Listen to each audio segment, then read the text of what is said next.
I pledge allegiance to the flag of the United States of America and to the republic for which it stands, one nation, under God, indivisible, with liberty and justice for all.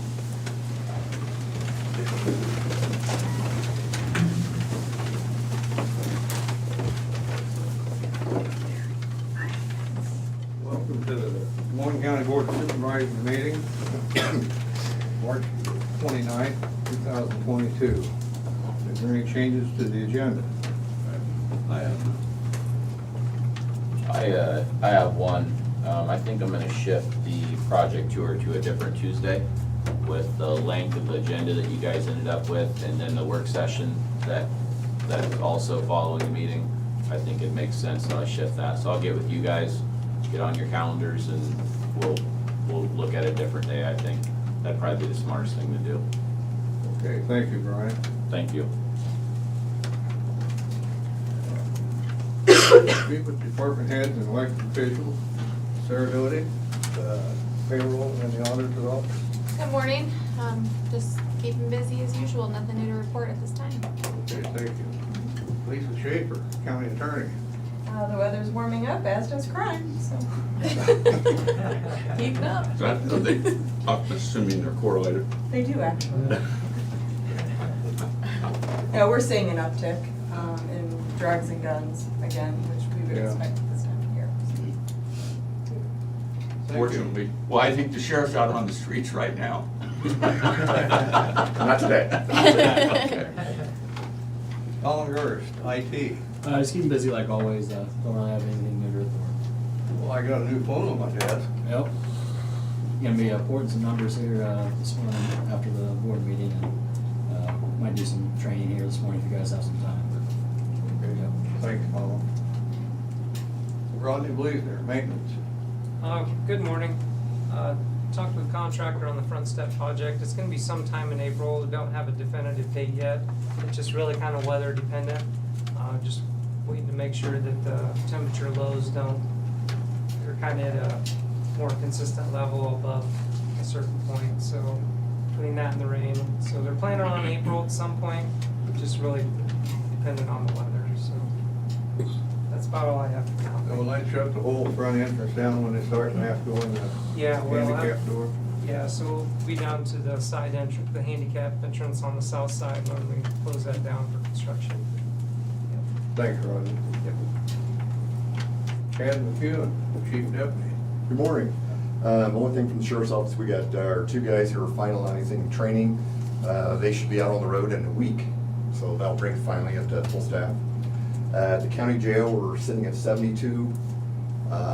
3 are down in Lee County, 3 juveniles, and 3 are out of county. Outside of that, everything else going okay then? Everything else is just fine. Good, thanks, Chad. Chris Lee, conservation. Hi, good morning. Our boat ramp at Big Hollow is currently closed, it's under construction. As of this morning, it looks like they had all the sub base down, and they're ready to pour. I've seen, they've got, rebar set on the first half of it, and so, barring weather problems, hopefully we're gonna have that done, rebuilt by the end of the week here, get you back out on the lake over the weekend. And so that's going on. We got a board work session tomorrow.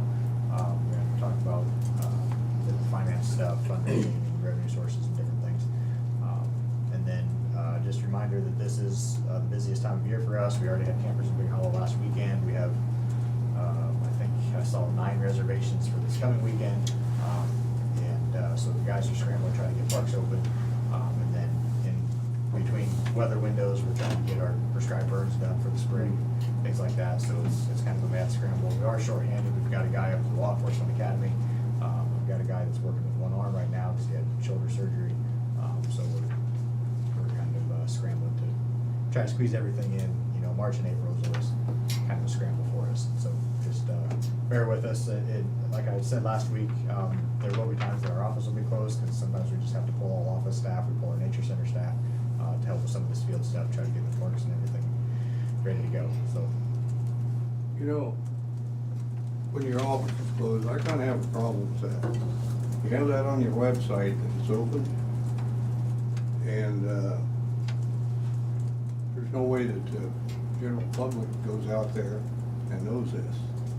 Yeah, it used to be we had some part-time, like day hire staff that we would call and have come and fill in, on that, but we've struggled to get those, and we've lost a couple of them over the years. And that's kind of one of those tough things. And so, yeah, that's also something we're trying to work on to figure that out. And that's also why we've talked about this office consolidation, trying to move us out of that office, like into a park office in Big Hollow or something. And then at least then, you know, we could maybe have our camp host, cover or something like that, and try to consolidate operations, because when it's just me and Jeff out there, if, both of us have obligations, then, you know, we don't have anybody that can step up and do it, but, yeah, we usually post on this, so this last week was, it was a miscommunication on my part, that was my fault, as to why there's nobody in this last Friday, but, normally we put on our Facebook page, when our office is gonna be closed, but we encourage everybody, just call us first and make sure somebody's gonna be there, because like I said, we're small and short-handed, and, so we would just hope that everybody knows to call us and make sure that somebody's there before they make the trip out. You might well put that on your website. Thanks, Chris. Yep. Jared Lassiter, Southeast Iowa Regional Planning. Morning. Well, we have several items on the agenda, so don't really have much else apart from that. Just keeping busy as always. I did talk with Zach yesterday, and he did mention how the meetings, or meeting regarding the interviews for an architect on the public health building. I see that's on the agenda here, listed for tomorrow, so it looks like you're well aware of that. So sounds like it's a good deal that we're moving forward on that project. Apart from that, that's all I have. Thank you. Janelle? Good morning. How's the treasurer's office? Busy, and of course, folks, this is the last reminder, property taxes are due Thursday, March 31st. We have up until 4:30 to bring them in the office, the drop box, or get them postmarked, March 31st or before, and also up to 11:59 in the evening on Thursday at www.iowatreasures.org website. Because Friday, April 1st, will be 1.5% interest. 1.5%. Thanks, Janelle. I paid mine.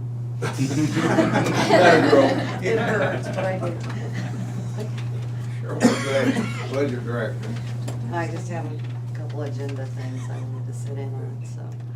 Just Thank busy you. with budgets, everybody's getting their budgets in, and the schools will have till the 15th of April, and Mediapolis has an extension, so they're coming in, so. Thanks, Cheryl.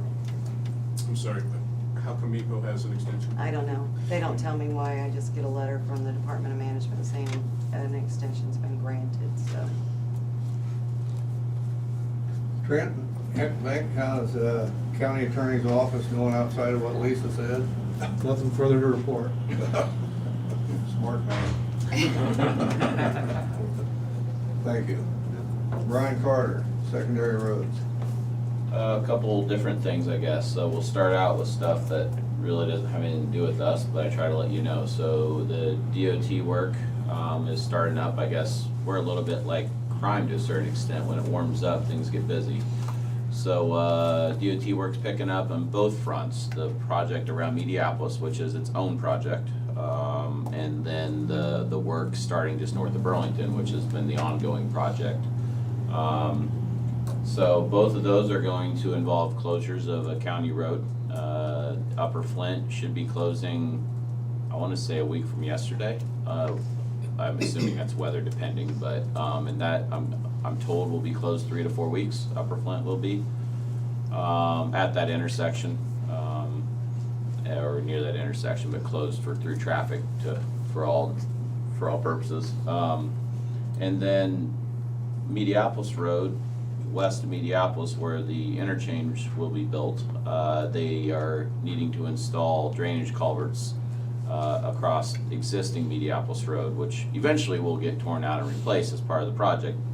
In this situation, they're just digging holes, putting culverts in, and then patching the road back in. So that closure is also supposed to happen starting a week from Monday.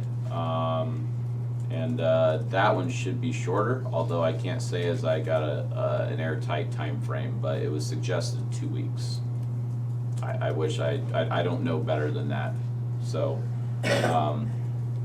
so there will be, I believe they're gonna set up there, they're gonna set up a detour that kind of uses Iowa City Road and the Gypsum Plant Road to show traffic where to go. Most people find that anyway, but I just wanted to make you guys aware of it. So, so there's a couple things. Our Upper Flint paving project is out for bid. We'll take bids on that sometime in there in early April. We have the hill on Geode on the other side of the dam that is closed. The contractor closed it Monday and got started right away. So, so that's good to see. They're already, I'd say, I don't think half the concrete's out already, but they're making good headway on that and doing the grading as they move. So, so that is ongoing. The Pleasant Grove project, I'm hoping before the end of this meeting, I can chime in towards the end of it and give you a closure date for that. I believe it's either gonna be this coming Monday or the following Monday, but they're doing having a meeting on site, this morning at 10 o'clock. So I'll try to get that passed on so that the media has it and Shane has it for his plans, so. But that is coming up. And then we are back to the contract rock haul. So they finished up Irish and 180th. And they are right now, I believe, working on Southbury Grove. So kind of been slow going because we've had to pause a couple days in between for the rain. So, and it sounds like tomorrow we'll do the same thing. So, other than that, we had plenty of potholes and plenty of soft roads the last couple of weeks, so the guys are out blading, hauling some spot rock today, and we will probably start up our own internal rocking program probably next week if the weather allows. So that's gonna be the theme for a while.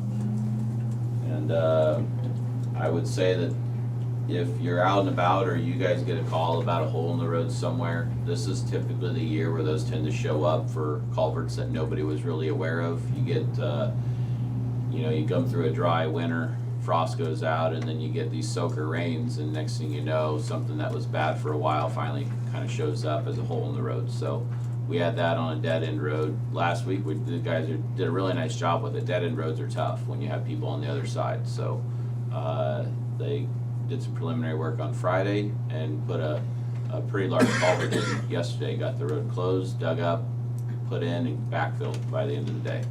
So, so they're buttoning that up, and then we have another dead end road that just showed up. So that's the theme right at the moment. So like I said, if you hear something, it may be nothing, but pass it on either way so that we can take a look at it. A lot of times landowners find those things faster than we do. So it's always good to hear from them. And I'm sure I'm missing something, but that's the bulk of it, so. Brian, I had the privilege of running on a road that's not in Moines County, it's in Henry County. Now I know why you don't blade the roads when it soaks raining. It was just like driving on hikes. Yeah, Yeah. yeah. Thank you. Yeah, I know what you mean. Yeah, thank you. So anyway, that's what we have. A lot of stuff going on. A lot of people going in different directions. So, thank you. Brooke, how's Good everything up morning. at the VA office? Good morning, just keeping busy, nothing new really to report. Okay, thank you. Natalie, how's the recorder's office? Good morning, it's going well, we're keeping busy with boat renewals. Just a reminder, they do expire April 30th. The DNR though, this is the first year, I think ever, that you have till July 1st before they do have the $5 penalty. Also just keeping an eye on a couple bills that have passed through the House that will affect the recorder's office. Association's keeping an eye on those, so. I think I emailed you guys, maybe set up a work session about the ATV ordinance one. Or maybe next week or sometime, whenever.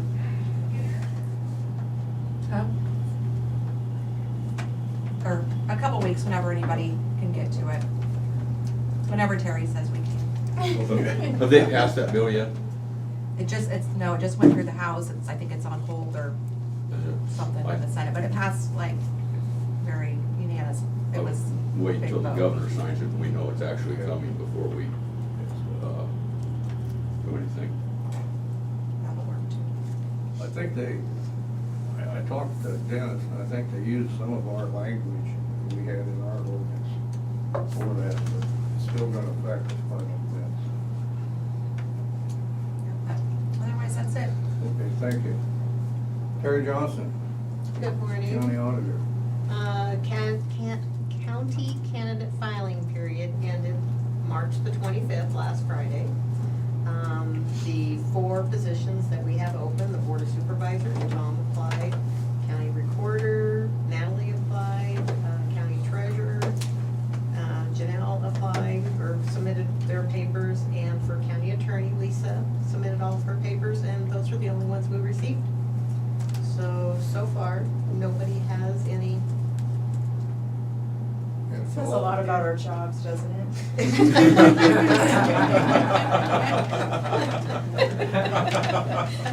Especially yours. All right.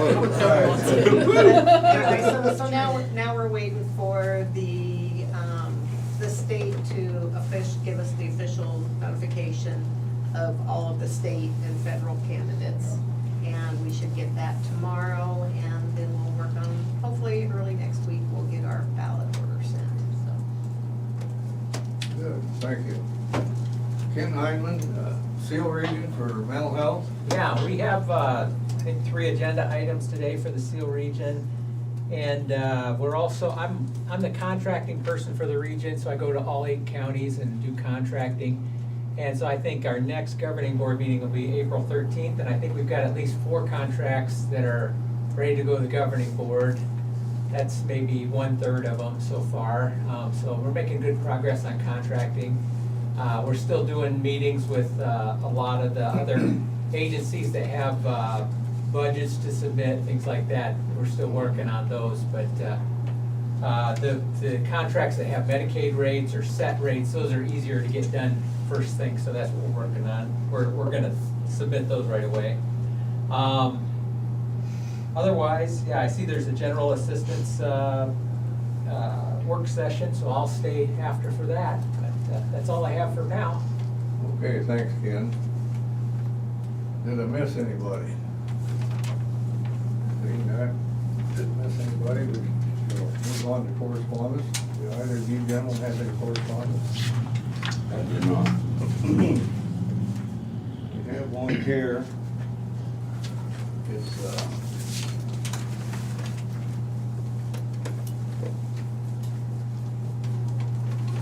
from,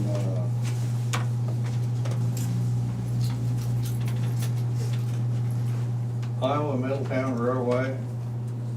This is, for the abandonment of that rail that they sent us an email on.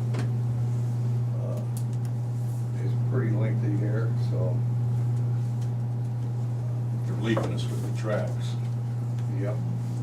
What this is, It's in the armory. what's that? It's in the armory, or it's in the. It's in the ordnance plant area there. What it is, they're going to abandon some rail tracks. There's a map of it here. So, I'll go ahead and read it, I guess. Nobody said don't, so. This letter's advised you that the Iowa Middletown Railway LLC IAMR intends to file a petition for exemption of the IAMR to abandon approximately 4 miles of track, the subject line located within the Iowa ammunition plant in Des Moines County, Iowa. The subject line does not have a milepost. The subject line traverses through United States postal zip code 52638. The map of the subject line is attached as Exhibit A. IAMA plans to petition the Surface Transportation Board for an exemption under 49 USC 10502 from the provisions of 49 USC 10903 to enable IMR to abandon subject line. Owner after May the 26th, 2022 in STB docket number AB 1323X. This will be on file in the, and there's a map in here for your viewing.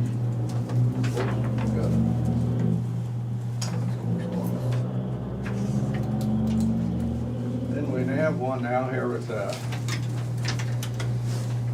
National Association of Counties and the State Association of Counties have partnered to provide all Iowa counties with a free flag retirement collection box to place in your county. National Association of Counties and Iowa Association of Counties are honored to join forces to help ensure that the nation's banner receives a proper retirement. Your county's custom flag box should arrive after March the 1st. NACO and ISAC are providing these receptacles as a centralized location for county residents to deposit flags that are ready for retirement. When an American flag becomes worn out or torn, the U.S. flag code outlines the etiquette and respectability of retiring a flag. The flag, when it is in such condition that no longer a fitting emblem and display, should be destroyed in a dignified way, preferably by burning. Says Section K of the U.S. Flag Code. Counties can work with community partners such as the Boy Scouts, Girl Scouts, Veterans Group, librarians, and Sheriff's Office departments to collect flags and carry retirement ceremonies in accordance with the U.S. Flag Code. So, Right on.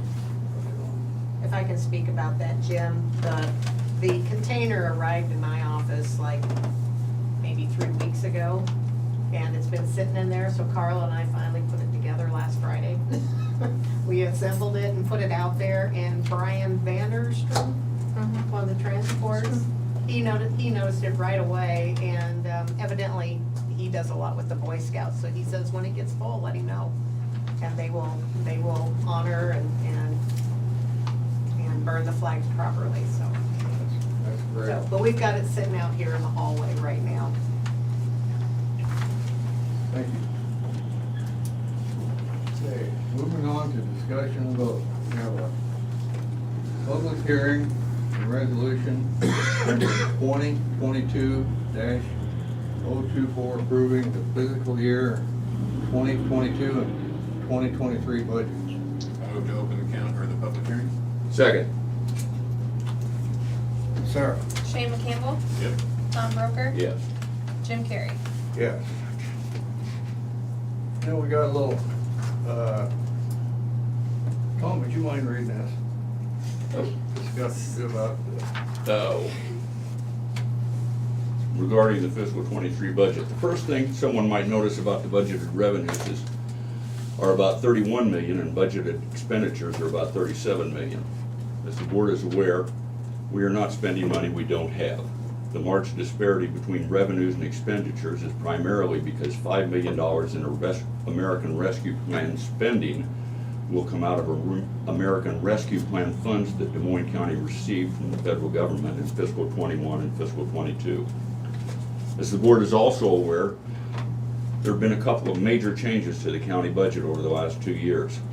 The county took over 100% of DESCOM funding, and the state's combination of mental health property tax reform legislation shifted mental health funding to the state. Those changes were reflected in both last year's and this year's levy decreases. The fiscal 23 levy rate for urban property will be $6.82 per $1,000 of taxable valuation, a decrease of 20 cents from fiscal 22. That's the lowest urban levy rate in 22 years. The fiscal 23 levy rate for rural property will be $10.43 per $10,000 of taxable valuation, also a decrease of 20 cents from fiscal 22. That's the lowest rural levy rate in 19 years. We owe a big thank you to all of the elected officials and department heads for their work on the budget. and to all county personnel for their efforts to keep costs under control, so. Well said, Thomas. Thank you. Well said. Is there any comments regarding the budget?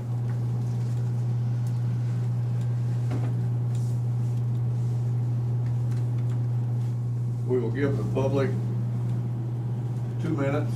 Call in at 319-753-8203, extension 4, or email board@dmcounty.com.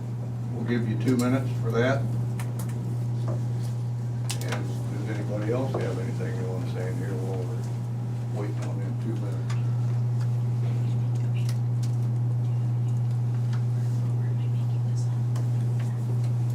Mr. Campbell, I think you come up with something to say. Oh, yeah, absolutely, something. Want me to spell it? SUMTHIN. You learned to spell it, the city. Thanks, Thomas. You know, the Burlington City Manager's here today. Thus the comment. See what I'm dealing with, Bert? I can't do it. I can't do this. Tough crowd. Yeah, I can't. I would note, just thanks to Cheryl, she kind of acts as the pivot on the whole, what is kind of a gigantic 3-month-long mess. So I would mention that, because I know she takes a million phone calls from all of us, me included, and always gets back and always has the information. So I'd like to say thanks, I like this process. I agree, a very special thank you to Cheryl. She's there, please. And she pays her taxes on time. And it hurts. And it always hurts. Do you pay them in Des Moines County, Cheryl?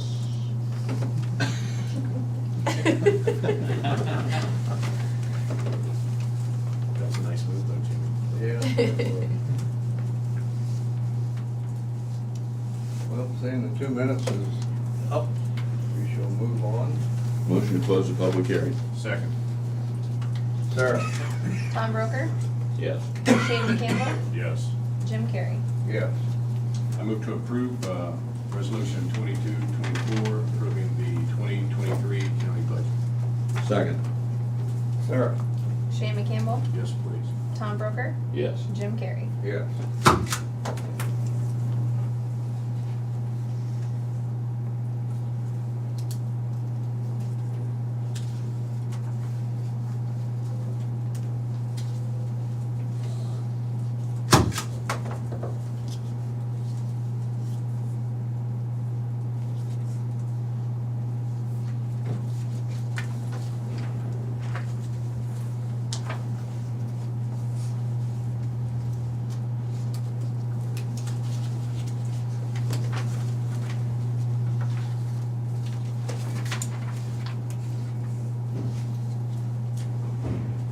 You don't want this one stamp for the Cheryl, or I mean, Cheryl? Yes, please. Big one stamp too? Yeah, that was Sherry and Terry. Cheryl. Yeah, if you'll stamp it anywhere you can find, it's fine. Okay. I'll put it right in the county auditor's file. All right, that'll work. Terry will find a different place to sign it.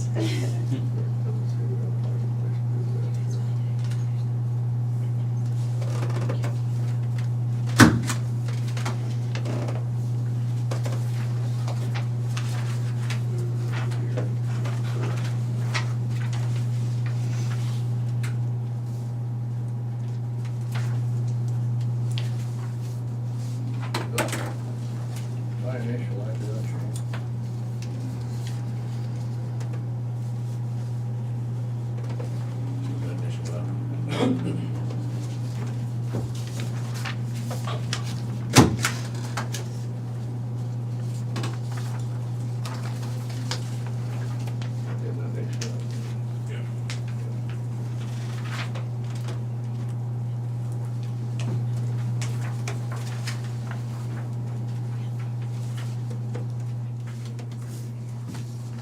Thank you for that. Okay, next we have child abuse Preventative Month proclamation.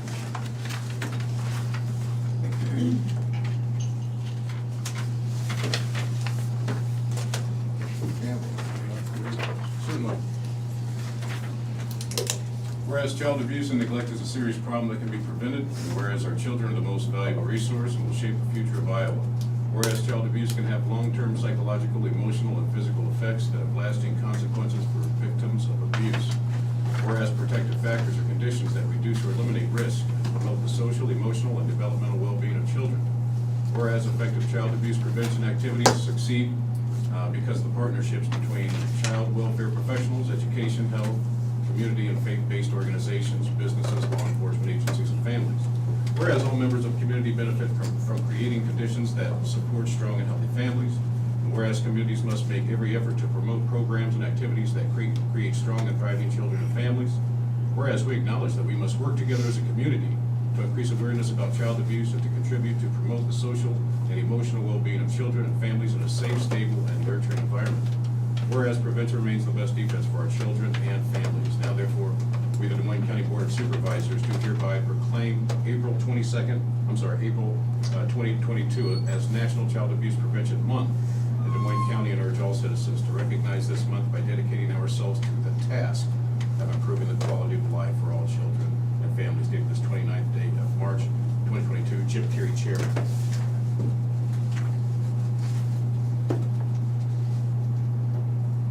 Motion to approve.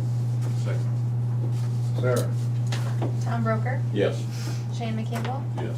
Jim Carrey. Yes. And Jim, I believe we have some representatives here to speak about child abuse. Sweet. Would you ladies like to add to this? Well, I'll just introduce myself and the group a little bit. My name is Erin Jones. I work with Community Partnerships Protecting Children and work in 4 counties in community-based child abuse prevention. And we partner with the County Child Abuse Prevention Councils. Des Moines County Cares is the name of our council. We have some great members and supporters here today. And the council is always looking to add and is inclusive for anybody. We think all parts and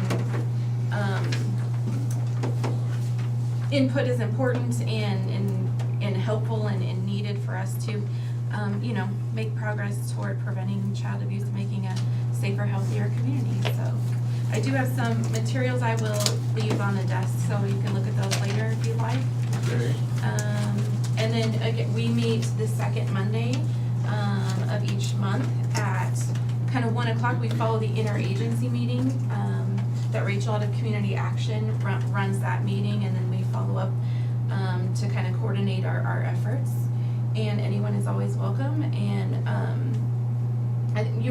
she has information if anybody would need to get in touch, but there's also information on the materials I'll leave for you. But we really appreciate you taking the time to do this and recognize for us. For the first time, Prevent Child Abuse Iowa this year is trying to light up the whole map of each county as they sign a proclamation. And so we're represented, all 4 of ours, so we really appreciate that you're willing to do that for us. Well, we appreciate what you folks do to help child prevention. Thank you very much. It's an ongoing thing that I hope finally comes to an end, but it seems like it never will. Right, we just have to keep working and prevent what we can. Absolutely. Thank you. Thank you. Thank you.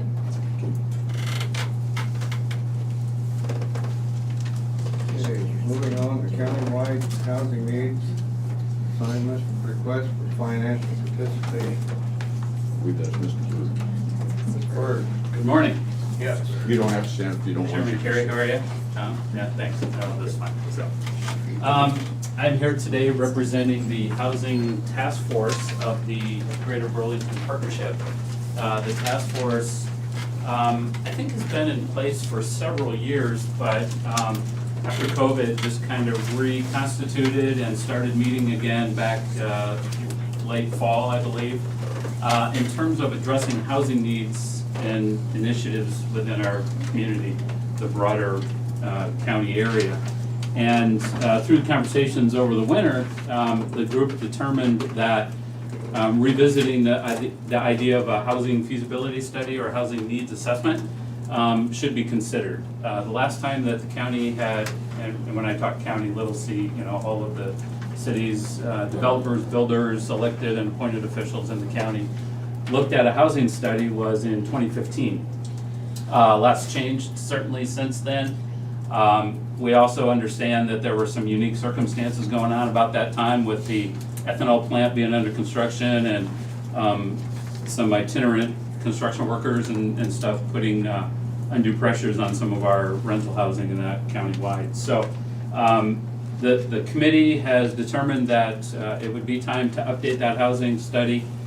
So we've engaged a contract or a consultant to work through that. After review of an RFP and assessment of about 4 or 5 responses to the RFP, we've selected a firm called Keenan. It's a different firm that then conducted the study in 2015. You can see some of the financial information there. And I also laid out really what we're aiming to accomplish or some of the goals of the study this time around. We really want to drill down to not only housing needs, but what are some of the economic factors that put pressure on our housing. And not only single-family housing, but multifamily, rental units, and those types of things as well. Economic factors, demographics, how has our county population and demographics changed in the last 7 years since the last study? And what are some of the projections then? What we'll really task the consultant with this time is providing some solid recommendations moving forward. What can we do to impact housing? Don't just tell us that we need more housing or that we have this much housing and these are our needs. What are some tools available state level? What are some tools available to us at the local level to really move the needle on housing? We all know it's a problem. That problem is even more pronounced now coming out of the pandemic. We see pressures on housing in all sorts of ways through workforce, labor rates, but certainly as we're all acutely aware, construction costs are just crazy right now. So what tools are available to us as we look at some of these targets to impact housing in our communities? So with that, you can see on the back there a list of financial contributions that are either committed or that we'll continue to ask for. And so that's my ask here today, is that the county would participate at the $3,000 level. You see off the $31,000 total cost. We've partnered with Southeast Iowa Regional Planning to administer the program for us and to work with a consultant on our behalf. The study would look at not only each municipality in the county, so even the smaller groups, we would ask them to zero in on housing economics in the smaller communities, but also the rural county setting as well, because we see some growth in especially single-family housing out in the rural areas.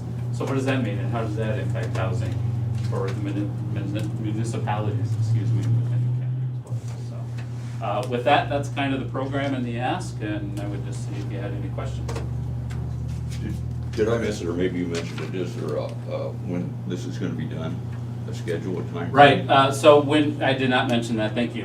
When we engage the consultant, once we have all this information lined up and we have the resources to engage them, they anticipate that it'd be about a 6-month process. So if we can engage them through the middle part of April, we would expect that to be completed sometime in early fall, October timeframe.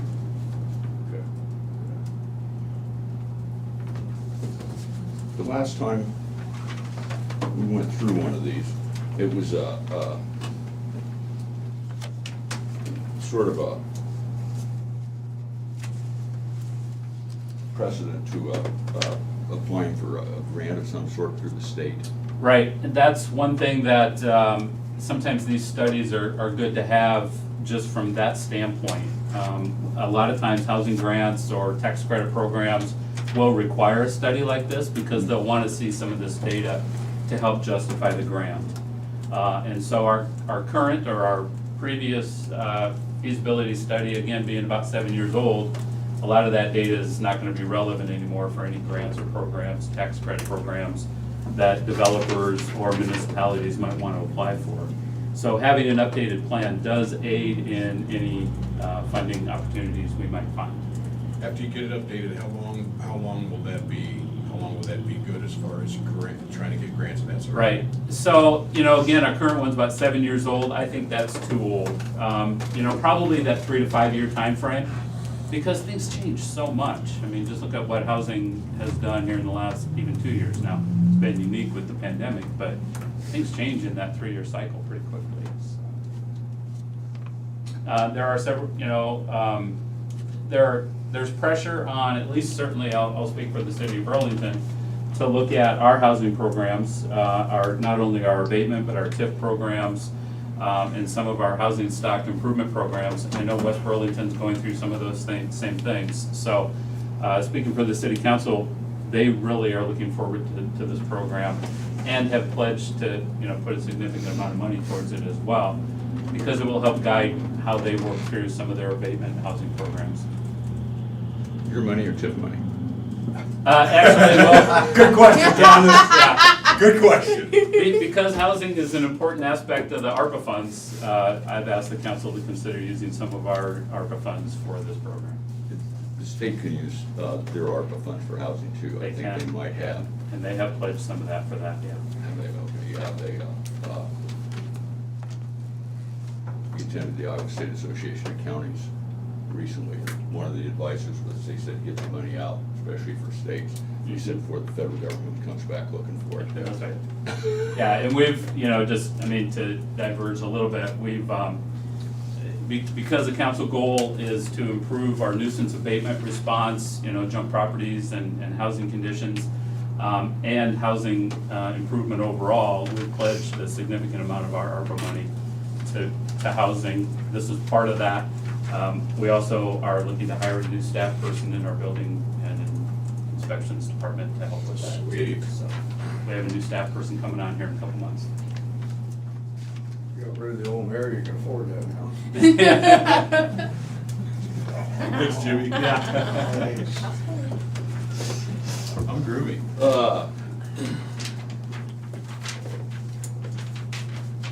We did this once before. I'd make the motion that we come up with the three grand. I second it. Sarah? Tom Broker, Yes. Shane McCampbell, Yep. Jim Carrey. Yes. Thank you very much. You would've got Thank you. 3,500 if you'd Thank sent you. somebody prettier. I dressed up the best I could, so. All right, thank you very much. Thank you. Thanks, Chad. Take care. Yeah, thank you. Okay. Now we have the fourth amended and restated 2080 agreement with the Seal Region. This is if I can touch on this, you've got three of them here. The first is for the 2080 agreement, rather than explain these one by one. Yeah. The state changed the whole mental health system. So when they did that, they took away Fund 10. So they have to be funded in a different way, or the staff does in each county. So the 2080 addresses that. The second one is the memorandum of understanding, which lays out how the region is going to pay the counties. In other words, so much per square foot for vehicles that the county owns. And the third resolution is essentially saying that all the counties have passed the 2080 and everything. And since I'm the representative to the board, I can sign when they run that 2080. I think it has to go through the region board again. So in a nutshell, that's what they all are. And one other thing, Tom, is that when Ryan sent these documents, she said that DHS and the governing board have approved them on 3/9/22. So Yeah. So it has gone through DHS and it's meeting the code and everything. Went through our board, yeah, it went through our board, but after it's approved by all the boards unanimously, then it has to go back through our board again. Right, it has to be And then signed. That's where I would have to sign it, yeah. Yep. Yeah. Keep the state happy. as happy as they can get. I move to approve fourth amended and restated 2080 agreement for Seal Region. Second. Sarah? Shane McCampbell, Yeah. Tom Broker, Yes. Jim Carrey. Yes. Snap this. Let you sign that. I'll give that right back to Tom. I think you have to sign the back of that. I think there's several sheets there. There were one of them for Des Moines County. Let's see more. Is it- Well, the Might be the the original one, memorandum. it had one for each. It might be just be one because on the original one, it's got a signature page for each county.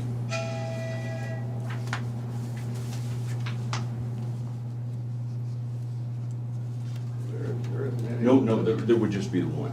Yeah. You sign there. Yes. Now we have a memorandum of understanding regarding the reimbursement from SEAL, mental health, and disability service region for county employees and occupancy equipment. And Tom just explained all that to you. Motion to approve. Second. Sarah? Tom Broker, Yes. Shane McCampbell, Yes. Jim Carrey. Yes.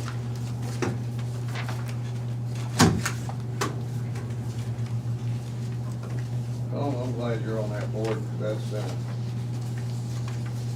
quite a board for you. They're pretty tolerant of me. Yeah. Some boards aren't. Some boards aren't. Some boards aren't.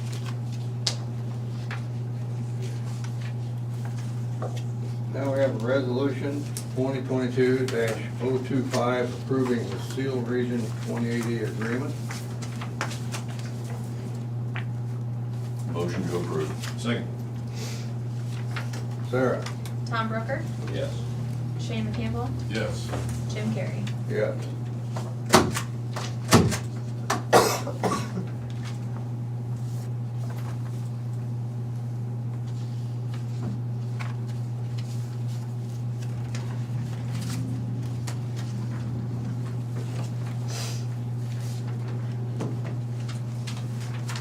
We have a resolution 2022-027 or 026 for the final plat. Had that shut off, that's my granddaughter trying to message me.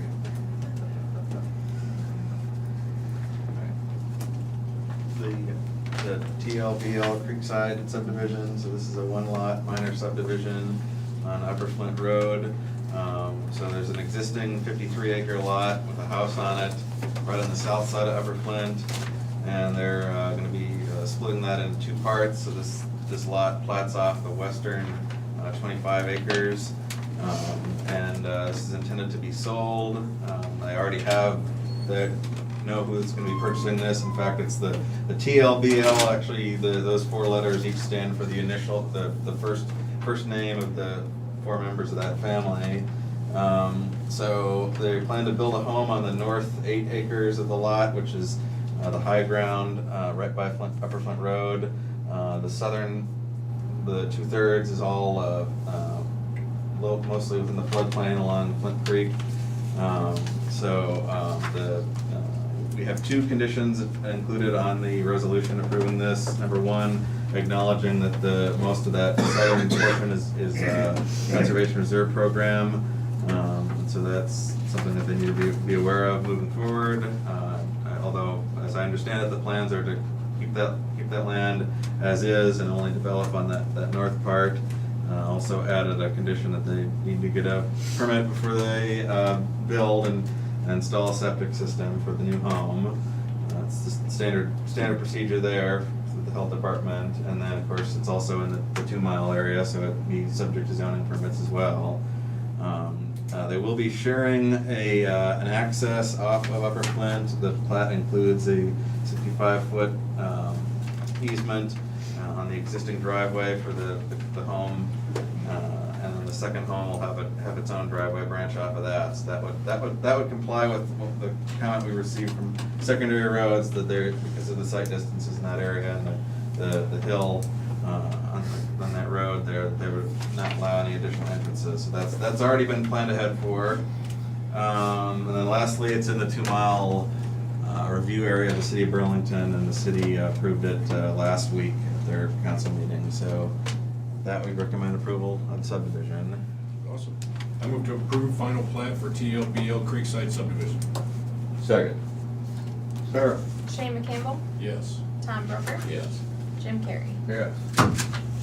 Yours will sign these afterwards, Yep. I'm gonna stamp them now. And,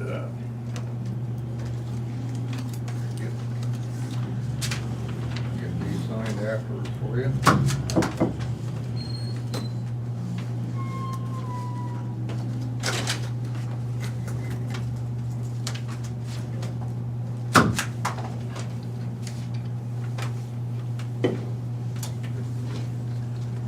Okay, now we have a resolution for the final plat of the first edition to Wonder Lick subdivision. Alright, so this is actually another one that's also in the 2-mile review area, so this one was presented and approved at the same city council meeting last week. This one has 3 lots located on Tama Road, northeast of the city.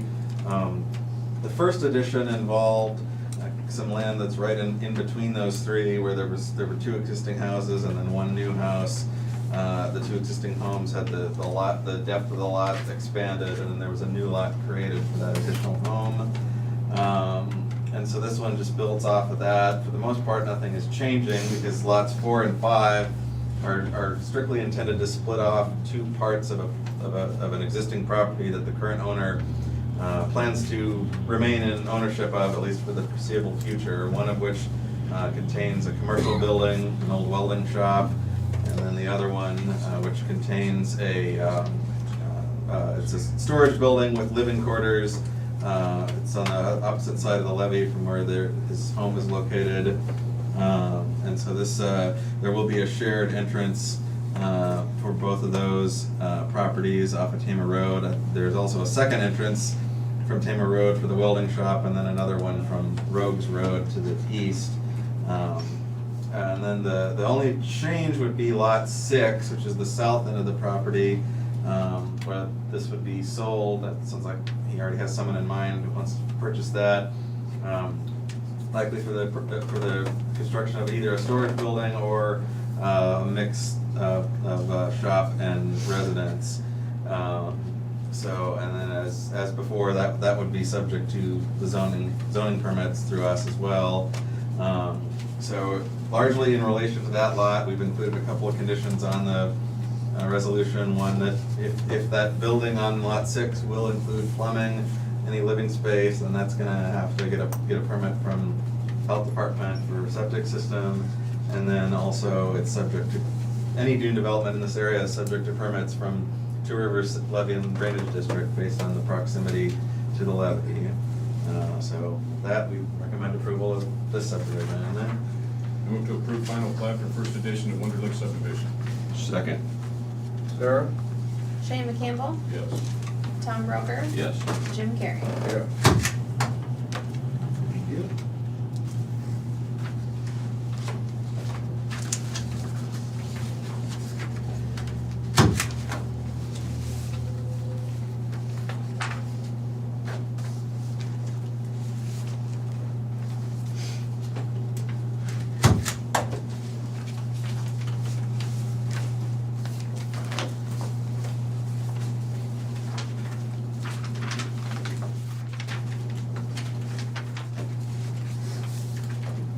Okay. We have a zoning board adjustment resignation. Says, I, David Newble, have serving on the zoning board of adjustments for a number of years. At this time, I offer my resignation effective March 15, 2022. It is noted that I have been rewarded with becoming acquainted with some very nice people, and for that, I am grateful. Again, thank you for an opportunity to serve. David was an asset for every volunteer. Yes, he was. So, motion to accept the resignation without regret. Second. Sarah? Tom Broker, Yes. Shane McCampbell, Yes. Jim Carrey. Yes.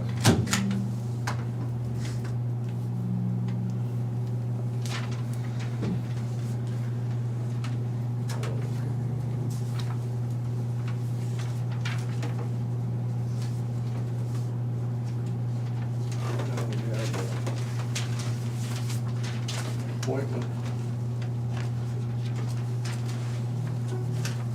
Whereas, we have a resolution, 2022-028. Whereas the Des Moines County Board of Supervisors approves appointments to the Des Moines County Zoning Board of Adjustments. And whereas adjustment number Dave Newell has submitted a letter of resignation. And whereas Sherry Zeller has expressed interest in serving on the Board of Adjustments for the remainder of his term. Now therefore be it resolved that the Board of Supervisors hereby accepts the resignation of David Newell from the Des Moines County Zoning Board of Adjustments.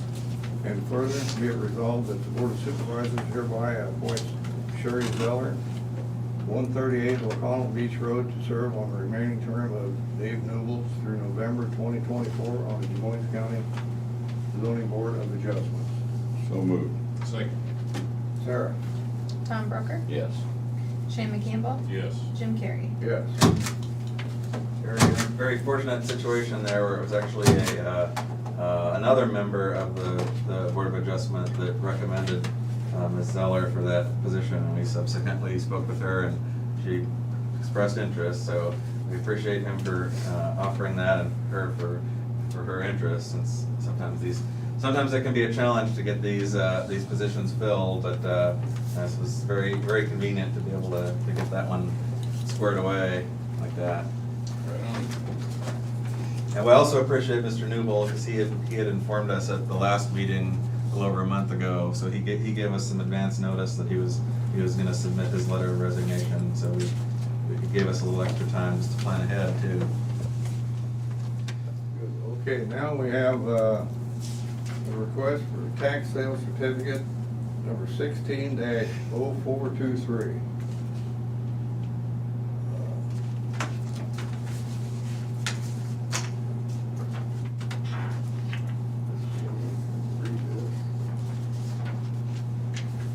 Board of Supervisors, gentlemen. Citus Cultivation LLC, 18025 Oak Street, Omaha, Nebraska, would like Des Moines County to sign over their interest in the tax sale certificate number 16-0423 to them. This is an empty lot, and they are interested in the lot so they can get it back on the tax roll. They are offering to pay 100% of all delinquent taxes owing and the current payable on the partial in the amount of $2,373, as well as the $10 assignment fee. I'm respectfully recommending the county honor the request for the assignment of certificate number 16-0423. If you agree, please sign and indicate both the assignment certificate and the tax sale certificate, which you will find attached. Sincerely, Deb Moore, Deputy Treasurer, Des Moines County Treasurer Club. Move to approve. Second. Sarah? Shane McCampbell, Yep. Tom Broker, Yes. Jim Carrey. Yes.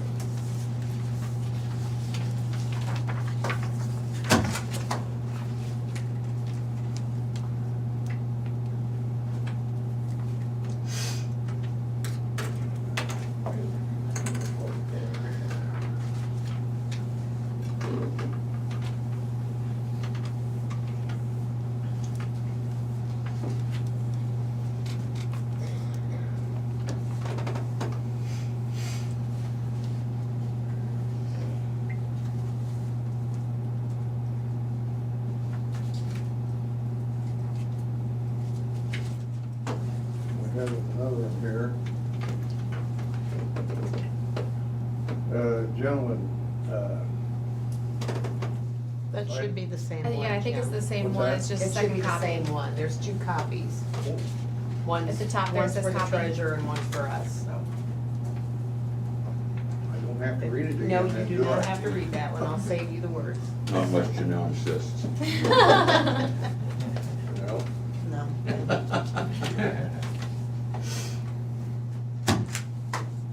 Thank you.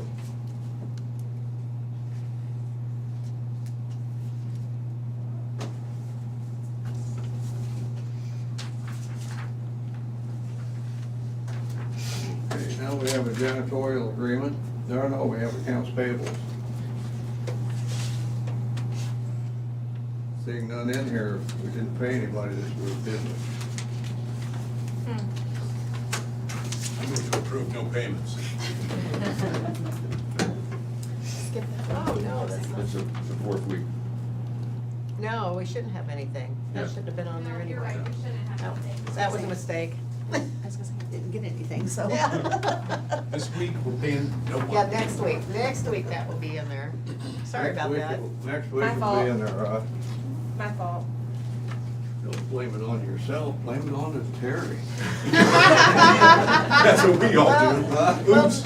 normally it's every other week, but we've got an extra, I think we have an extra Tuesday. There's an extra Tuesday. I was just Yep. looking at the So- calendar. I'm like, We gotta get Sarah in the groove here. Yeah. I did send it to you guys for approval as well, just. Yeah. Yep.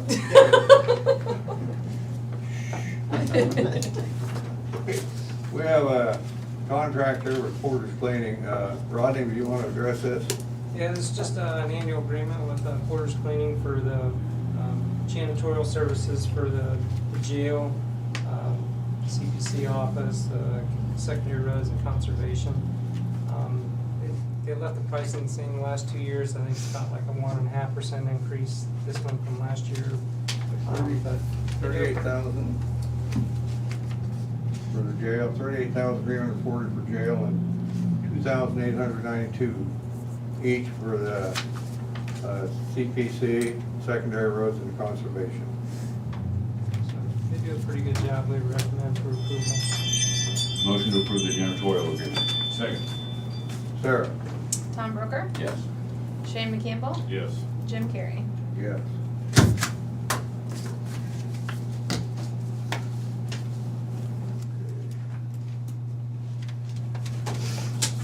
Approval for professional engineering service for the Moines County Bridge H-14 FHWA 023600. This will be Mr. Carter. Yeah, this is a preliminary design contract. You'll have some other design contracts coming. This was my priority, so they got it to me sooner than the others. This is for the bridge we've discussed, the possible use of ARPA money towards. This is the far north bridge on 99. I think it's fair to say that if ARPA money isn't available for it, it will shuffle down the list and we'll put the preliminary design plans on the shelf and wait until we have other stuff taken care of. But it's a bridge. We'll talk about a construction program a little bit more at some point, maybe a couple weeks from now when I present it. But it's just it's not completely shot, but it's old enough that you can't justify putting a deck on it like we can some of our other bridges. And let's face it, Highway 99, as far as a paved road in our county, is crucial. And clearly, the DOT got rid of it at the right time. Because it's also the last bridge we won't have touched. So we're gonna go ahead and start working. I know you guys are still figuring everything out on ARPA money and if there's enough available to go after this, but I do wanna make it clear, we're gonna go ahead and work on preliminary design. We'll spend the money. It will come out of farm to market funds for the preliminary design. And of course, we'll move on to final design if we can. We'll work on environmental, we'll work on all that stuff, but the bridge itself will come to a halt because I do not have the money other directions if ARPA is not available. So otherwise, that's it, and I'd recommend approval. I move to approve proposal. Second. Sarah? Shane McCampbell, Yes. Tom Broker, Yes. Jim Carrey. Yes. Thank you. Thank you, Brian.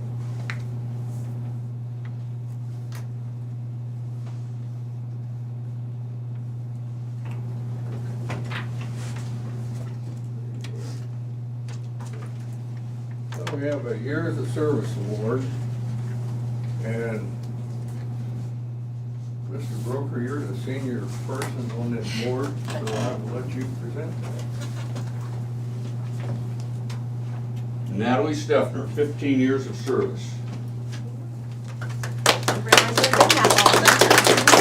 I didn't think you were that old.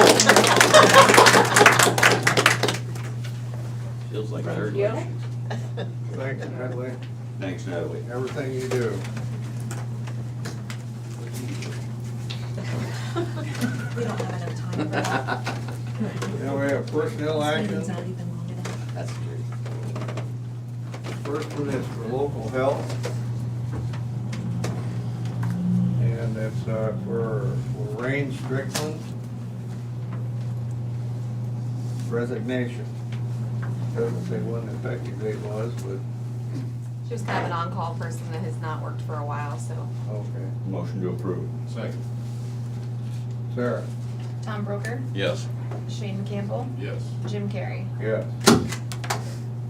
And the next one is for mental health advocate. April Krogemeyer, 8 days unpaid time off. 55.67 unpaid hours. Move to approve. Second. Sarah? Shane Campbell, Yes. Tom Broker, Yes. Jim Carrey. Yes. We have the minutes for the regular meeting on March 22nd, 2022. Motion to approve. Second. Sarah? Tom Broker, Yes. Shane Campbell, Yes. Jim Carrey. Yes.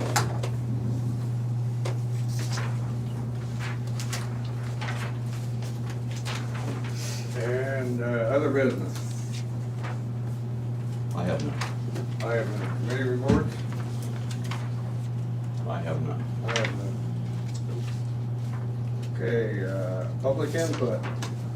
Anybody from public have any input? Hearing none, need a motion for adjournment. So moved. So moved. Thank you.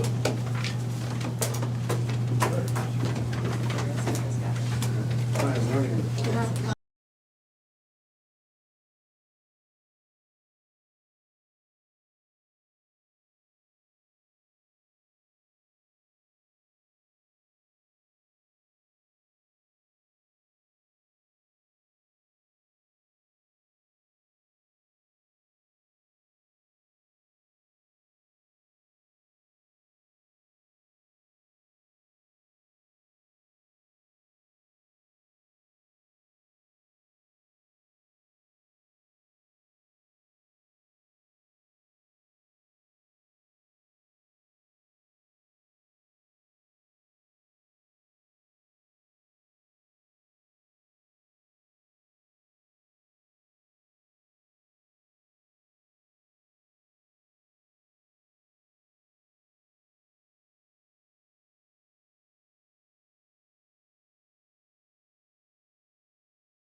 Chris, look at the money, we are, like, you know how they give us the unknown amount later in the year? I said, no, it's less than this year's base amount. And they added Okay, we're here with the general assistance and community action for work session. You state your name for the record and who you are with. I'm Brooke Marland. I work for General Assistance and Veterans Affairs. I'm the General Assistance Coordinator and Veterans Affairs Administrator. I'm Ken Heidman, Director of Des Moines County Community Services, which General Assistance is under that department this year. I'm Sherry Wilson, Executive Director of Community Action Southeast Iowa. I'm Lisa Knapsiger, I'm the Neighborhood Center Director of the counties. Thank you. Now we are here. Yes. Campbell? Yes, well, you know what, I already talked to you at the meeting about regarding, seeing if you guys wanted to handle some, take on some services for us. And it came from, there's either other communities that are actually already doing this and some that have never stopped. So that's kind of where it started, whether we wanted to see if that was something that you guys were gonna be able to take on. I know that there was some questions that you wanted to make sure that you guys had answered. Wanted to make sure all the people were here today so that those questions could get answered for you, so. If you wanna, as far as I'm concerned, if you wanna start off by asking your questions or whatever, we can just do it that way, or. Well, you sent me some information. The one thing, you know, we've never dealt with was the cremations. Do you have an arrangement with someone that you do that with? So, Ken, do you want to answer or do you want me to? Hey, you can, go ahead. So our local funeral homes, Prue's, Lunnings, even some like Snyder Hall involved. Basically, it's an application process. The funeral home usually sits with the client and fills out, and then they submit it to us. Very rarely do the clients come to us and actually fill it out. We do have a handful that do. And then the agreement between the funeral homes and the county is that we would pay $900 for cremation only. I do have the handbook that breaks down what they Right. can and cannot Okay. charge extras and different things like that. But it is a $900 set limit for that. Okay. And if it's a child and the funeral home still wants to do a funeral rather than a cremation for a child, we would still pay the $900, but they could have that option, because sometimes they want to do a full funeral for a child. Have you guys got the handbook? No, we don't have the handbook. Okay, we need I to can get get you that. a copy of it. Yeah, if you could get us the handbook. There you go. Oh, good. You need another copy of that? We can share, we can, Okay. we're in the same office. I can run a copy if you need it. Okay, and then you guys have your own form that we would be required to fill out for each person? Currently, it's an application process, so each client would fill one out with their information. We Would have the two form be in separate that handbook? applications. Is the form in the handbook? It is not in the handbook, but I. We have a copy of the form? So is it something that we could use one of our current forms and just adapt to yours, or would you require that? I apologize, nobody up here is really familiar with that. Oh. Anyway, so. We have it back at the office. We do. Sure. I I think, They Ken, need- I've met with they you years need- ago, I think I. can email They you need all the. the handbook and all the forms that would, applicable, so that they have to have that. Okay. So you'd use that for monthly reporting? You use that So form? that's the application, and then I keep a monthly tracker of how many contacts I have, and then I file a report with the Board of Supervisors monthly, and then that goes into the auditor's office of how many contacts and how many assists I've had. Cheryl, you could probably come up with a couple completed forms or something, So so that we they have could. this one, so is this what you? Yep, that's what I submit Okay. to the Board of Okay. Supervisors monthly. Okay. Yeah, we can easily do that. I brought a sample, I don't know if you wanna see of who we currently serve in Des Moines County. Sure. Yeah. Shane's probably told us, but he's liable to screw that up. At the very top, at the very top, you can see in the calendar I year, will say that on the county in website, 21, I we know served that the general assistance. You're gonna 2,539. have to excuse me just a second, I'm gonna have to grab my glasses, sure. Honest. You guys need one? Sure. But that's like if we would enter your people into our system, we can give you a breakdown that specific of everybody that we serve. We know, so we serve about 13% of the population. On the backside of this, I kind of highlighted how many were below 100% of poverty. So of those 2,500 households we served last year, 65% are below 100% of poverty. So it's quite a few that we serve. So we'll study your handbook. And I guess another question that we had is if you guys have a limit on how much you spend. Yes, it's all in that handbook. Okay.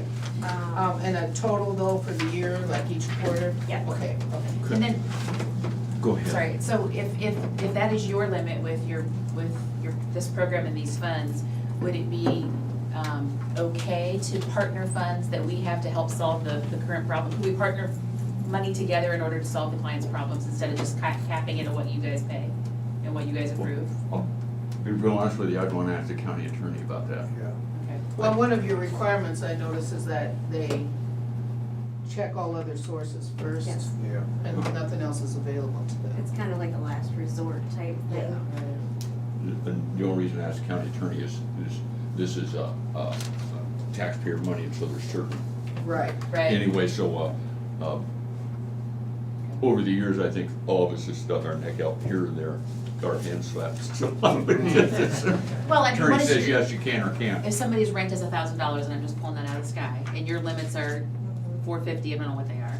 So could we use other funds to help pay that $1,000 a month rent? It's kind of just what I'm. They would have to meet our, Your income. Your income guidelines. well, yeah, whatever the guidelines Yeah. are. In that handbook, the income guidelines are on page 13. I would be happy to ask the county attorney. Okay. And I think the code sections are in there too in the handbook. And on page 5, it tells how much we could pay towards rent or utilities and whatnot. Oh, okay. They can use, that you can supply that amount to them twice a year. Sometimes we just double it and do it one time for that year. Okay. So if they would, let's say they get $100 towards the rent, we would do 200, and then that would just take care of them for that entire year. Cheryl, feel free to chime in anytime. Okay. Cheryl's the budget director. And couldn't they, would there be a problem with matching funds as long as they keep those numbers separate? Would that be an issue at all? I don't know how it would be, but I'm not an attorney either, so. And I don't see it being a problem, but Right. I would have not rather that the county Sure. attorney's office said that that's not a problem. Right, right. I mean, I'm 99% sure it's happening now, because if they're going to you for $100 or $200 a month rent, somebody else is covering the rest of that rent, and it's probably through Then that could agencies be. like And ours the- or the churches in town, or. And there's Let's see rules why it like, wasn't once in you our have 5 years of past our assistance, guidelines. we're done, What? things like that. That's what I would Yeah, ask, the why person it is issues as long exhausted as their we're 5 only years, put in our they're not cap of our they're guidelines, and if they're mixing ineligible. something else with it, it's If not they our funds. receive So- federal funding like I don't Social either, Security, but I'm not an yeah, attorney. No, I know, I'm just saying, I don't. they are No, not I don't eligible think so. for our funds either. Oh, if they get fit? Mhm. Yeah. Because it's the same pot of money. Yeah, well, you'll see on there only, on the backside. Fit. Not many get fit in Des Moines County. And we'll see almost all of them. Oh, yeah, we only had 85 people, or 3%, that actually got fit last year. So we'll have to study through that. Yeah, it sounds like there's some different criteria for Yeah. different. Oh, yeah, we different would have to programs. match it exactly to yours, and we would, we just have to totally understand it. If, and I'll ask the county attorney, but my expertise at this understood. Do you mind if I gave the attorney one of your phone numbers? Oh, no, We can that'd call be and ask fine, questions. Perfect. We can easily do a report like this. We can also run one where it would show you this exact breakdown of everybody that we help with the service. This is in your system now. Yeah, yeah, This report that we've always had, yeah. I like Plus- this report. Yeah, it shows you everything. Plus, Yeah. like if you have 5 years, would you give us the names? Yeah, how would we know where you are with people right now? Yeah, right now they're in a software program, and then we have paper files still on all of our The people. program so- would let you print it I don't out. wanna do this fun stuff anymore. I'm switching to I region. don't know how that generates, Okay. but, it's all in Microsoft Access, so that might be a file Oh, yeah, you that can Colin get could that. just share over or something. You can do a query and break it up. Yeah. Throwing it out there, Ken or somebody should know, and I don't think HIPAA laws particularly belong to this, but there are confidentiality, you know, that I know the counties, things like that are, I'm gonna assume that you're subject to the same. Yes. Yeah. So we would have to have, I assume you'd have to have clients sign a waiver form if we were transferring services to us, that they give you permission to transfer that information to us, but Yeah. that's what we would do, but I don't know Or release how your the county would do information. that, I would yeah. assume. Yeah, we do keep longitudinal data. Like right now in our system, we have data from 2008 where I can see what services people have gotten. So we could enter it in there and then our staff could see right when they were working with them that they'd already gotten the service. And especially we could enter the current ones, so we know we don't cross over. And then for the administration of it, like, would you pay us a certain amount every month, or? I'm sure it wouldn't make any difference, you know, $12,000 a year. If you wanted to get paid monthly, we could do that. If you want to get paid annually, semi-annually, whatever, that won't be a problem, would it, Cheryl? Okay. Whatever works for you guys. If you just wanted to invoice us for the full amount, Yeah, we could do that. you could just do that. That's kind of how we take care of things at South Okay. Iowa Regional Airport and Regional Planning. Because we'll have to, Cut down on a lot of paperwork. Well, whatever works for you is gonna work for us. yeah, we're used to paperwork, you know that. So clients that reach out to you now, I'm assuming your doors have been closed as well because of the COVID, or are you No. open now? We've been So open. clients, do they call you, make appointments, and they just show up? What's your current? So we do allow walk-ins, since I do Veterans Affairs also, and I'm kind of a one-man shop for both. I do encourage appointments, but we all know how that goes, so, yeah, I'm there 8 to 4:30. I don't turn anybody away if they walk in, as long as I'm not tied up in an appointment, and we do have some screener questions that if I am busy, that some of the other staff members can at least go through those few questions and find out if it's anything I can possibly help them with or not, by just answering a few of those questions, so, yeah, our doors have been open the whole time during COVID. I kind of shifted a little bit towards that appointment side Yeah, once. That's what we. But, We've been totally yeah, our done that doors too. were open. Okay. That's really one of the questions I had, yeah. And in the past, you know, there was a director's exception listed in the handbook.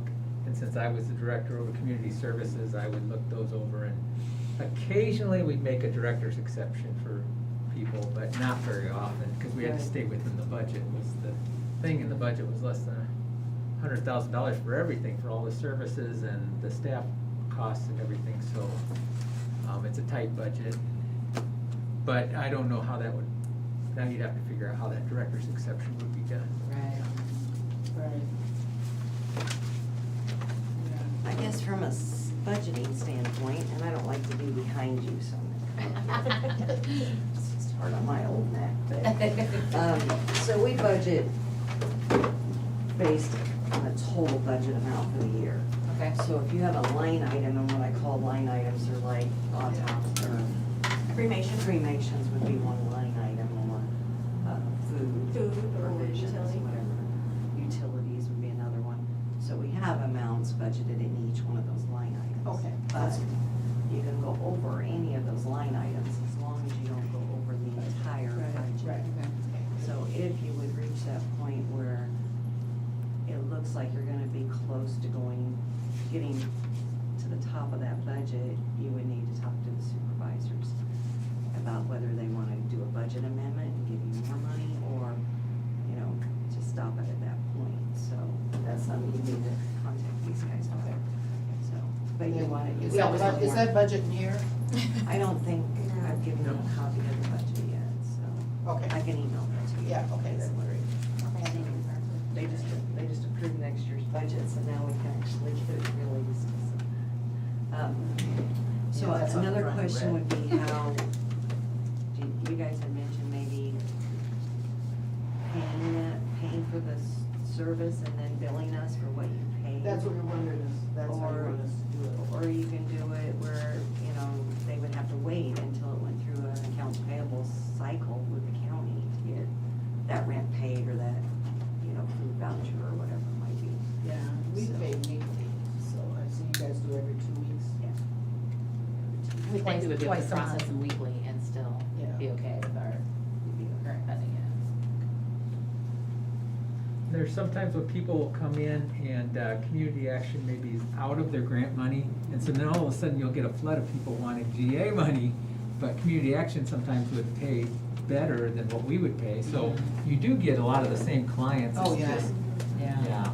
I bet lots more in our system. Yeah. But there too. There too. Well, you always know when the water bills are gonna be dropped in Burlington, we always know, I mean, we always just know. And the weather starts warming up and they're gonna get their utilities shut off. Well, that day's coming, end of the week. Hey, but you said that is no problem with the bi-weekly? You guys don't have any issue with that? No, we can. Because it won't be big dollars then. Right. Right, right. Yeah, that should be. So you would actually send us a claim for what needs to be paid out, because we do have, I don't know, would you use a claim form or just have them submit the bill? I would Give us have those them claim submit forms. the claim form because we, well, or you could submit the bill from the client if it's utilities or something like that. And just write the account number that it's coming out of on there, our account number. To simplify that, but if it's something that you don't have a bill to actually pay like rent, you could just fill out one of our claim forms. So we always have something. Yeah, We don't pay out unless we have something. We do too, because Yeah. even for rent, I have like a form that Yeah. then the landlord has to fill out a section. Yeah, we have So that that too. then I can pay the rent. So there's usually something to go with Yeah, every we always bill. have something. So you have forms basically that you need to share with them. So can you email those to me? Yeah, there's multiple, but yes, I will. Can you give us a card? to I got send? Lisa's You card. got- Okay. Mhm. Yeah, we do a lot of third-party payments. So then the change over, we would have to discuss a 2080 agreement then? And you looked over that one where you, Yeah, I glanced through that one. it was pretty much verbatim, except for names changed, probably how that's gonna be worded. Which one was that one? Was that one of the? Rashaka or whatever, what was the name of that? I think I sent you copies of ones that I had gotten from Winneshack County. Yeah, there you go, Winneshack. And I have one from another county that, No, I won't. they had an agreement that, besides the 28E, that kind of listed all these basic things out, kind of our performance things. I think that one Can was you what, send Howard County? I think that sounds right. Yeah. I don't know if I still have. I don't know, I called a couple other directors that I knew did it in their county. I was gonna say, is there a lot of counties that do the general There's several. assistance through the community Yeah. actions? Okay. Yeah, I know in Sioux City they do, and in North Iowa, they do quite a few. Okay. Yeah, actually, through some research, we found out there's quite a few counties that use community action or other entities. There's, I think out in, I'm thinking the southwest corner of the state, there's like 8 counties that go through Macora or something, it's some Oh, group called Matura. Macora. Matura, maybe Matura, that's it. Yeah, they're really rural, really rural. Yeah. So do you think there'd be a problem with us having this party started by, the 1st of June? July. July. 1st of July? Oh, No, that may be fine. I mean, I think the longest, the thing that'll take us the most time is entering all your clients into our system, or then trying to figure out whether our stuff is up to date, or your addresses and phone numbers, or yours are up to date, and that kind of Right, thing, so I think that'll be that. Yeah, 'cause some of ours, I mean, it might be somebody who hasn't been in to see us since 2008 or something, and they've been to you more recent, so it's Right. very possible you have more current info on some of the folks. I don't know if we're gonna have to do that work, but maybe, and then you getting all the releases signed between now and then is probably gonna be a big job for you. Yeah. Yeah, I don't even I know mean, how we to could address start that. asking clients when they reach out to us, do you work with, and try to get them on our end for you, but I just don't know how that would work. No,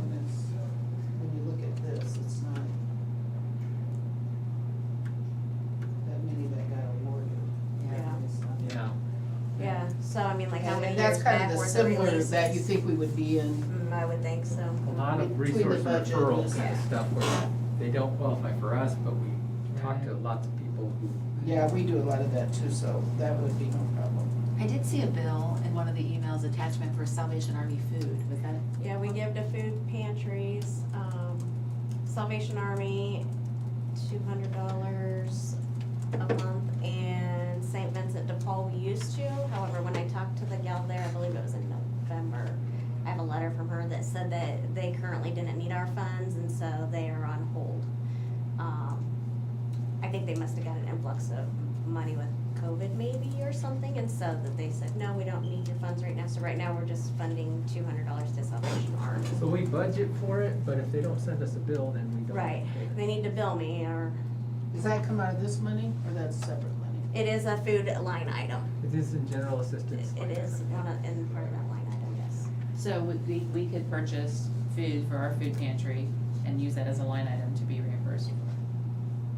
Because we're not gonna, it's not normal for us to donate to Salvation Army or somebody else. And last I, as far as I ever knew, there was never a contract with the food pantries. I'm not sure how I'm not. that all aligned. I mean, that was all in place before I got here. Quite honestly, the state auditor now is recommending that you have, rather than give money to a nonprofit, you have a contract with them. Sure. Yeah. So I'm pretty sure that that never happened. Right, that would probably be, yeah, I know there's been a lot of talk around the state about that. Yeah, so I don't know how that works. I mean, 'cause that was all in place before I got here, Okay. so. But yeah, if it was gonna go to your food pantry, I can't imagine that would be a problem. Our big thing right now, our big push right now is kid-friendly food. We keep buying kid-friendly things that kids can cook and access at home without a parent helping. So those are the things we can't always get from the food bank, but we can use other funds to get them locally from the local grocery stores. We use cans of Chef Boyardee spaghetti. We do a lot of All you have to do is open them We and do a lot put of them into a that. pan and stir them, and even I couldn't screw that up. Yeah, we do a lot of the Chef Boyardee. I can't think, I just placed a big order of lots of peanut butter and jelly. We can't always get peanut butter and jelly. So yeah, that's what we're kind of gearing up for because we know the kids. It's great to do it this thing summertime. It's amazing how many kids you serve. You know, Yeah. from 0 to 5, you got 712 kids. Right, and that's 0 just, yeah, in this That- county, yeah. That's just this county. You got 2,157 of them up to 17 years old, 0 to 17. Right. 2,157 kids. Yeah, so we see a lot of those houses. Yeah, Anyways, it's we're- kind of scary when you think that 13% of the population's in our database. That is crazy, man. That's big number. A lot of need. There absolutely Yeah, there is. And is. it's funny that I did a lot of food deliveries during the COVID.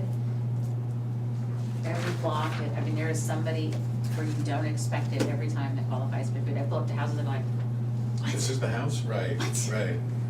I swear I was at Ferris Bueller's house, the movie for Ferris Bueller. I swear I was there once this year ago. I'm like, I gotta take pictures of this. I can't. But I You're wanna skipping take school to eat food? They But- absolutely did. I was just gonna say, again, ultimately, this does come down to trying to be as efficient as we can with allowing Brooke to do what she needs to do. And, yeah, so, I appreciate you guys coming down to.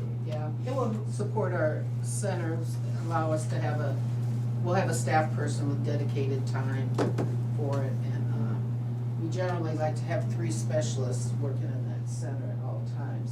But we find we do so much food that we're trying to get another position for just that. So this will help us with our family development specialists to do this part for families. And it'll help the clients to not have to run all over town. I Yeah. mean, think Yeah. about the One-stop shop. inconvenience, That's what we yeah. thought. It really will. Unless a person's a veteran, then they could still be referred Right. to us. Yeah, I still assist the Okay. veterans, with Yeah. some of Have the you met same. with our staff? We should probably invite you to a quarterly meeting to meet with the staff, just to make sure they are giving you the right referrals. Sure. Yeah, let me So when know you email when- me, I'll try to set that. Yep, that sounds good. Or can you have them go downtown too? Yeah. Yeah, I get that neighborhood center, I can stop down there. I know some of the staff down there, I'm sure a lot of faces have changed since Kim I was Thompson there. is still there. Okay. So Kim, you'll know Kim. Sure, yep. So the only other question I would have is in regards to our general relief ordinance that we have that applies all of these qualifications and everything.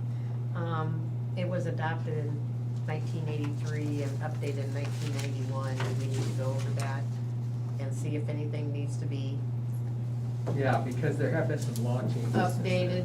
And then that way we can do an ordinance and 2080 and all that stuff all together, so that everything, we make sure that everything's up to date. One thing that changed was you used to be able to bill family members for funeral expenses, and now we do cremation only, but there are some changes in what family members can be billed for funeral expenses. I don't think you can anymore, so it has more to do with the individual's assets and everything. That's what I was Than with wondering, the yeah. family assets, so. Because we ran into that during COVID, when they said we could use some of our funds for funerals, it's like, who's our client? The ones that are Deceased or living the- in- yeah. Yeah, The deceased is the client. right. Yeah.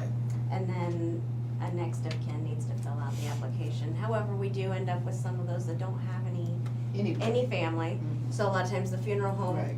has some information that they've gotten, maybe through friends or what have you, and they will submit me the application. Okay. And That's what I the funeral homes were very supportive of switching to cremation only, because there was the opening and the closing of the grave in a normal funeral that was costing so much, and it wasn't really going to the funeral homes. Gotcha. And it was very costly, and we couldn't control those costs. And this way, more of the cost goes towards the funeral homes, and they're able to Right. pay the bills that way, even though the amount is less than it used to be years ago. But 900 was negotiated with the funeral homes as enough for a cremation, Okay. Good. for indigent cremation. We have 2 crematories in Boston, Wilbur Ball and, there, yeah. True, yeah, proof dealer. That's all the questions I have. I will contact one of the county attorneys and ask them questions roughly, but I've got Lisa's phone number here and ask them to call you, and then you could. Transfer to Sherry. Properly. Yeah. Transfer. One of you can properly ask the question. Sure. Okay. I'll give you Sherry's phone number, I call her with a big one. Hey, Lisa, you should call me sometime, but I'll transfer you to Tom. And then I will work on sending both applications and some of the basic forms that I use. Okay. Yeah, that'll help us. I'll email those to Lisa. Yeah. Because I know your email's probably flooded, Sherry. Well, it's just Sherry.Wilson with the same Yeah. ending on mine, so you can always send her whatever. I get it from you. There you go. We do talk on occasion. I guess. I appreciate you guys coming down, thanks for waiting out in the Thanks for hallway all having that us. time too. And so then you guys will be drafting up a 28E and looking at your ordinance and what you want in a contract. Yeah. We'll have a I'm about to say, we have lawyers to do that. Yeah. Well, Sherry, you still got law license. Huh? You still got your law license, don't you? That's why I'm transferring those lawyer calls to her, 'cause Well, I'm not doing any her legal job is to stuff. keep me out of jail. Yeah, they don't pay me for that. You're just So gonna I check it over, concern. and make sure they did it right, aren't you? Yeah. I asked her a legal question one time, she said, what'd you say? She rubbed her fingers together, I don't know what that means, but I walked away empty-handed. Did she give you hourly rate?